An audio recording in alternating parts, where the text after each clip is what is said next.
India जीता हो world cup और उसके ऊपर कोई कंट्रोवर्सी ना मचा रहे हो पाकिस्तानी। हमारी कौम पता नहीं कब समझेगी कि स्टैट्स बनाना रन्स बनाना नहीं होता, इम्पैक्टफुल इनिंग्स। क्योंकि ये लोगों को समझाना तो बड़ा मुश्किल है, ऊपर से पाकिस्तानियों को समझाना तो और ज्यादा मुश्किल। हमारी जो जितने रेलू कट्टे थर्ड क्लास बैटर्स हैं, मैटर ये करता है कि संजू सैमसन ने दोस्तों मस्ट विन गेम्स के अंदर अपनी टीम को जिताया है। जैसे कि वेस्ट इंडीज वाला मैच मस्ट विन था, single handedly Sanju Samson 200 chase करवा गया था। उसके बाद must win of course semifinal था, उसके अंदर सिंगल हैंडेडली ये 250 तक लेके गया था। उसके बाद जो फाइनल था उसके अंदर भी ये खेल के गया और सेल्फलेस इनिंग्स खेल के गया है कि भाई और कुछ नहीं तो इंडिया वालों से ही सीख लो। ये जो माइंडसेट ना, जब तक ये आपका चेंज नहीं होगा तब तक आप यही बहाने बनाते रहेंगे। आप सेमीफाइनल्स में ही आ जाए, चलो बंदा कह यार एक दिन बुरा हो गया, फाइनल में नहीं आए, सेमीफाइनल में नहीं आए, आप सेकंड राउंड में नहीं आ रहे, नेदरलैंड्स ने कैच आपका छोड़ा है इसलिए आप सेकंड राउंड में आए हैं। उससे पहले नेदरलैंड्स ने साउथ अफ्रीका को हराया था इसलिए आप लोग सेकंड राउंड में गए थे। 4 साल से आप लोग फर्स्ट राउंड से आउट हो रहे हैं। ये क्या बहाने हैं कि उनके पास पैसे ज्यादा हैं तो उनके पास फैसिलिटी ज्यादा हैं, उनके पास मेरिट ज्यादा है, उनके पास प्रोफेशनलिज्म ज्यादा है।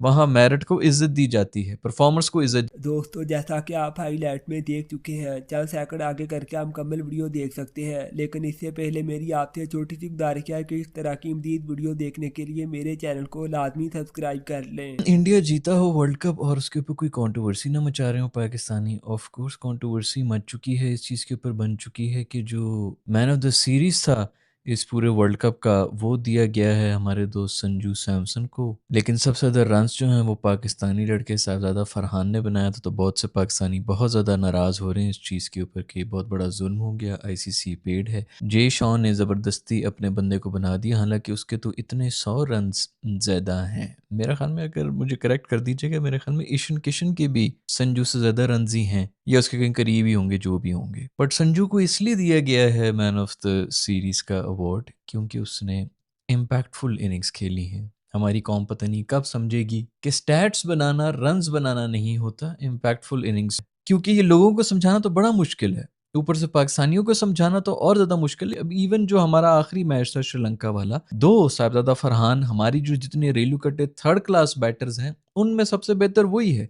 लेकिन इवन ये जो लास्ट मैच था जो श्रीलंका के साथ हुआ था उसके अंदर भी उससे ज्यादा इम्पैक्टफुल इनिंग्स फखर जमान की थी, अगर आप लोग सिचुएशन को समझने की कोशिश करें। मैटर ये करता है कि संजू सैमसन ने दोस्तों मस्ट विन गेम्स के अंदर अपनी टीम को जिताया है। जैसे कि वेस्ट इंडीज वाला मैच मस्ट विन था, single handedly Sanju Samson 200 chase करवा गया था। उसके बाद must win of course semifinal था, उसके अंदर सिंगल हैंडेडली ये 250 तक लेके गया था। उसके बाद जो फाइनल था उसके अंदर भी ये खेल के गया और सेल्फलेस इनिंग्स खेल के गया है। अभी ये गौतम गंभीर का ही मेरे ख्याल में इंटरव्यू बड़ा वायरल हो रहा है जिसके अंदर वो ये कह रहे हैं कि अगर 99 रन के ऊपर हमारा प्लेयर सिंगल लेने की कोशिश करेगा सेंचुरी करने का तो वो दोबारा नजर नहीं आए। इन्हीं चीजों के बारे में बातें कर रहे होते हैं हम कि भाई और कुछ नहीं तो इंडिया वालों से ही सीख लो। संजू सैमसन ने तीनों इनिंग्स के अंदर आकर अपनी स्लॉगिंग जारी रखी है। उसने कोई नहीं सोचा कि भाई मैं सेंचुरी के करीब आ रहा हूं, मैं अगर थोड़ा सा भी आराम से खेल लूं या वो कर लूं तो सेंचुरी हो जाएगी। उसको कोई नहीं पड़ी हुई कि मैंने सेंचुरी मारी है कि नहीं मारी है। मेरा ख्याल में गौतम गंभीर ने ये भी कहा है कि 90s में आके, अब 96 के ऊपर आके अगर आप 4 सिंगल लेंगे तो आप 4 बॉलें ज़ाया कर सकते हैं अपनी टीम की, जिसके ऊपर 20 रन बन सकते हैं। तो यही 20-30 रन जो है ना,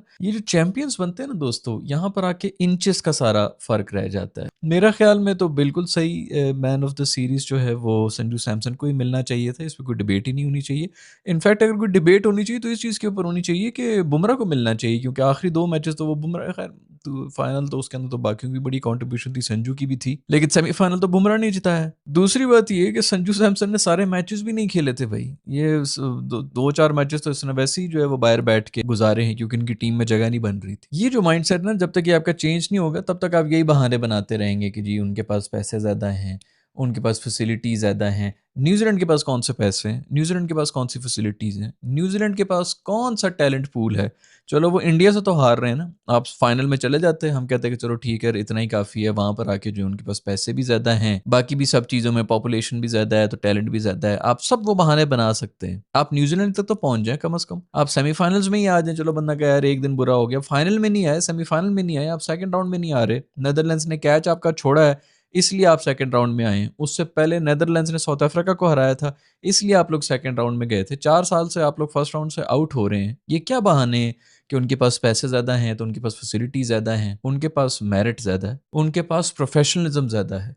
वहाँ मेरिट को इज़्ज़त दी जाती है, परफ़ॉर्मर्स को इज़्ज़त दी जाती है। नाम नहीं देखे जाते कि जी फलाना जो है वो इतने ब्रांड्स एंडोर्स कर रहा है, वो ज़्यादा फ़ेमस है, तो उसका टीम में होना ज़्यादा ज़रूरी है। यहाँ पे ये सब चीज़ें देखी जाती हैं। ख़ैर भई जहाँ तक बात करें परफ़ॉर्मेंसेज़ की तो साहिबज़ादा फरहान से ज़्यादा जो मेरे ख़्याल में अगर उनसे भी ज़्यादा कोई डिज़र्विंग थे तो वो तो विल जैक्स थे। उनकी परफ़ॉर्मेंसेज़ तो बैट के साथ भी थी और बॉलिंग के साथ भी थी इस पूरे टूर्नामेंट के अंदर। वो लोग रोए तो फिर भी ख़ैर कोई और देख ही नहीं रहा है, सिर्फ़ इस वक़्त इंडिया, बांग्लादेश और पाकिस्तान ही देखते हैं। 200 की स्ट्राइक रेट के साथ कोई 80 की एवरेज थी भाई की इस ये जो भी 3-4 मैचेज़ इन्होंने खेले हैं।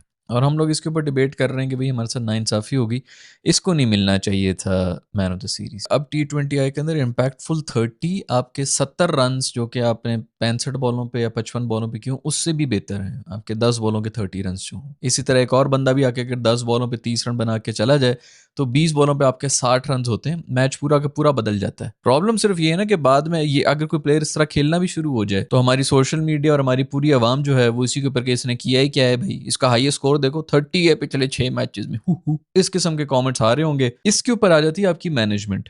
जब उन्होंने रखा हुआ ना कि बेटा आप इसी तरह खेलेंगे, आप 2 साल तक कहीं पे भी नहीं हिल रहे हैं, आप इनको रहने देंगे जो भी कह रहे हैं। प्रॉब्लम ये है कि ये अब ज़्यादा हो गया है, ये जो अभी के हमारे जो प्लेयर्स हैं, वो 4 साल से बैठे हुए हैं और वो फिर भी इस किस्म की परफॉर्मेंसेज़ नहीं कर रहे। जो पहले कहा करते थे ना कि जी हमें सिक्योरिटी नहीं है, हमें निकाल देते हैं, एक सीरीज़ में हम परफॉर्म ना करें तो हम बाहर चले जाते हैं। वो सब कुछ खत्म हुआ हुआ है, हम मर रहे हैं कि खुदा के इनको बाहर निकालो भाई। कोई नहीं निकाल रहा, फिर भी परफॉर्मेंस नहीं हो रही सेल्फलेस वाली। खैर भाई संजू भाई ने जो भी बेहतरीन किस्म की परफॉर्मेंसेस दी हैं, एक तो उसकी शॉट्स देखें भाई, प्रॉपर क्रिकेटिंग शॉट्स वो खेल रहा है, कोई ऐसा भी नहीं कि बंदा कहे कि जी टुल्ले मार रहा है, बेहतरीन किस्म की बैटिंग। और जैसे मैंने पहले ही बताया था कि ये संजू ना होता ना तो मैंने कभी भी इंडिया को हाई रेट नहीं करना था। संजू की वजह से बहुत ही मेच्योरिटी आई हुई है बैटिंग लाइनअप में, क्योंकि वो प्रॉपर क्रिकेटिंग शॉट्स खेल रहा है। खैर भाई पाकिस्तानियों का भी बेचारा बंदा क्या इन लोगों से गिले शिकवे करे, हमारा प्रॉब्लम ही इतने बड़े बड़े हैं कि हमारा तो कोई एक रन बना के गया। ऑफ कोर्स हमारे इस वक्त जितने भी लड़के हैं उसके अंदर अगर कोई हाईलाइट है तो वो साहिबजादा फरहान ही है, उसी के ऊपर हम बैक कर सकते हैं। शुक्र है कि उसको ओडीआई में भी डाल दिए,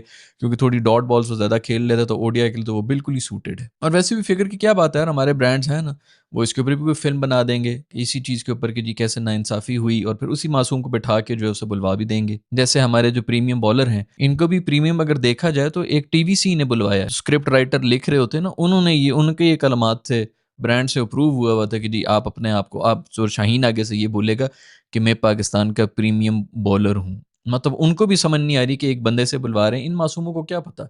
ये तो ऐड करने के लिए गए हुए हैं, ऊपर से वैसे भी सब कुछ अप्रूव्ड होता है स्क्रिप्ट के ऊपर। उसी तरह फरहान साहब की भी जो डॉक्यूमेंट्री बन रही थी, उसको मासूम को क्या पता। जो ब्रांड ने कह दी उसने तो वो करना है। तो ये गुज़ारिश ब्रांड से है मेरी कि यार काइंडली आप लोग तो, पूरा एक प्रोसेस होता है, पूरी-पूरी एजेंसीज़ बैठी हुई होती हैं।